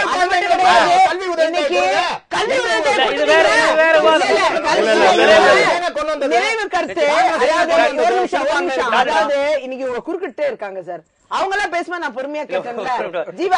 அப்ப எனக்கும் அது உரிமை இருக்குல்ல, நான் லேடிங்கிறதுனால இப்படி நீங்க 1000 ஆம்பளைக்கு சமமா, நீங்க ஒரு லேடி 1000 ஆம்பளைக்கு சமம். அப்படியா? சரி. ஒரு விஷயத்த சொல்லி முடிச்சிடுறேன். இவங்க அதாவது இஸ்லாமிய கிறிஸ்தவர்களுக்கு ஓகே, இவங்க ஓப்பனா எதிரி. இந்து பெண்கள் என்ன தப்பு பண்ணாங்க, அவங்களுக்கும் இவங்க எதிரி. தயவு செஞ்சு என்னை பாருங்க, பாருங்க, என்ன மாதிரி எத்தனை இந்து பெண்கள் பாருங்க. ஏயா கொடுமைப்படுத்துறீங்க? கொடுமைப்படுத்தாதீங்க. ஆண்களுங்கிற அந்த ஆணவம் இருக்கு பாருங்க, அந்த பிஜேபி அரசாங்கத்துக்கு இருக்கு, பிஜேபியில உள்ள ஆண்களுக்கும் இருக்கு, பிஜேபி உள்ள பெண்கள் பயந்து உட்கார்ந்து இருக்காங்க. இந்து பெண்கள் வேற கட்சியில இருக்கோம். அந்த இந்து பெண்கள் நிலைமையும் படுமோசத்துக்கு அடிபாகத்துக்கு தள்ளப்படுகிறது. ஏற்கனவே அந்த புருஷங்க டாஸ்மாக் போறாங்க. ஐயா சார், வேற எங்க போறது? இவங்க இந்து பெண்கள் எல்லா நிலைமையும் மோசம் தான் அரசாங்கத்துல. கடைசி கருத்துல முழுமையா நானும் ஏற்றுக்கொள்கிறேன், அதை வலியுறுத்துகிறேன். அதுக்கு அடுத்து எல்லாத்தையும் தான். அதனால இன்றைக்கு கடைசியா சொல்ல விரும்புறேன்னாக்க, ஒபாமா அவர்களுடைய வருகை என்பது இன்றைக்கு மிகப்பெரிய ஒரு அச்சுறுத்தலை ஆபத்தை இந்தியாவுக்கு ஏற்படுத்திருக்கிறது. உலக சமாதானத்துடைய எதிரி ஏகாதிபத்தியம் தான். இன்று வரை உலகத்தில் நடந்த எல்லா போரும் காரணம் ஏகாதிபத்தியங்கள் தான். அப்ப ஏகாதிபத்தியத்தோடு சேர்ந்து உலக சமாதானத்தை பாதுகாக்க முடியாது. அவர் பேசுறத சொன்னார். அதனால இன்றைக்கு அது மட்டும் இல்லாமல் இன்றைக்கு தெற்காசியாவிலையும் சரி, ஏசியா பசிபிக் ரீஜன்லயும் சரி, இன்னைக்கு அமெரிக்காவுக்கும் இந்தியாவுக்கும் இடையே போடப்பட்டுள்ள அந்த ஒப்பந்தம் இருக்கு பாத்தீங்களா, அந்த 10 ஆண்டுகளுக்கு எக்ஸ்டெண்ட் பண்ணிருக்காங்க பாத்தீங்களா. இதனால மிகப்பெரிய அச்சுறுத்தல் இருக்கு. புதிய ஆயுத போட்டி ஏற்படுத்தும், புதிய போர்களை ஏற்படுத்த வாய்ப்பு. ஒருவேளை ஒபாமா இங்க மத நல்லிணக்கத்துக்காக மோடிய ஒரு தூண்டிவிடக்கூடிய ஒரு விஷயங்களா கூட ஏதாவது செஞ்சா கூட அப்பயும் நீங்க அமெரிக்கா எதிர்க்க தான் செய்வீங்களா? எப்படி இருந்தாலும் அமெரிக்கா எதிர்க்க தான் செய்வோம். ஏன்னா மத நல்லிணக்கம்ங்கிறது மோடி என்ற பிரச்சனை உள்நாட்டு பிரச்சனை. மோடி என்ற பிரச்சனை. அப்ப நீங்க மோடி பக்கம் தான் நிப்பீங்களா? அப்படி நாங்க நிக்க மாட்டாங்க. மோடியை எதிர்ப்போங்க. மோடி யாருங்க? ஏகாதிபத்தியோட காவடி தூக்கிங்க அவரு. அதனால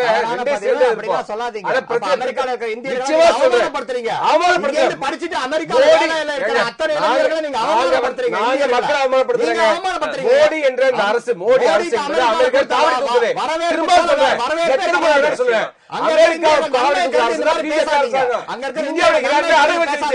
இந்தியாவுடைய பாதுகாப்பு அடை வச்சிருச்சு. அதனால மாற்று கருத்தே கிடையாது. அதனால அமெரிக்காவுக்கு காவடி தூக்குற பாரதிய ஜனதா கட்சி ஆட்சி சேர்த்து இருக்கிறோம்.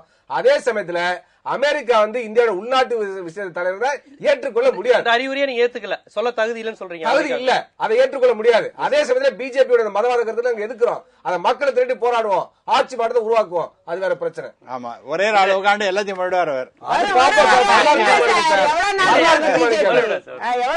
விவாத அரங்கம் நிகழ்ச்சியில் உண்மையில் பல்வேறு கருத்துக்கள் இங்கு விழுந்தது என்றே நாம் சொல்ல வேண்டும். ஏனென்றால் அமெரிக்க ஏகாதிபத்திய எதிர்ப்பு, இந்துத்துவ எதிர்ப்பு, அதே சமயம் இந்தியாவினுடைய தொன்மை பாரம்பரியம், இதை அமெரிக்கா சொல்லலாமா இல்லது அமெரிக்கா சொல்வதற்கு தகுதி இருக்கிறதா, அமெரிக்கா அப்படி சொல்லவில்லை, வேறு விதமான கருத்துக்களை சொல்லியது, அமெரிக்கா உண்மையில் என்ன சொல்லியது, யாருக்கு சொல்லியது, என்ன விதத்தில் சொல்லியது, அதை யாருக்கு யார் எப்படி எடுத்துக்கொள்வது போன்ற பல்வேறு தரவுகளை இங்கு வந்திருந்த ஆளுமைகள் உண்மையில் மக்களுக்காக கூறினார்கள் என்றே நாம் சொல்ல வேண்டும். இந்த விவாத அரங்கில் கலந்து கொண்டு பல்வேறு கருத்துக்களை எடுத்துரைத்த அரசியல் திறனாய்வாளர் ராமசுப்ரமணியன் அவர்களுக்கும், காங்கிரஸ் கட்சியினுடைய சட்டமன்ற உறுப்பினர் விஜயதாரணி அவர்களுக்கும், பாரதிய ஜனதா கட்சியினுடைய முக்கிய பிரமுகர் வழக்கறிஞர் சுப்பிரமணியன் பாலாஜி அவர்களுக்கும், இந்திய கம்யூனிஸ்ட் கட்சியை சேர்ந்த டாக்டர் ரவீந்திரநாத் அவர்களுக்கும் எங்களுடைய விவாத அரங்கம் நன்றியை தெரிவித்துக் கொள்கிறது.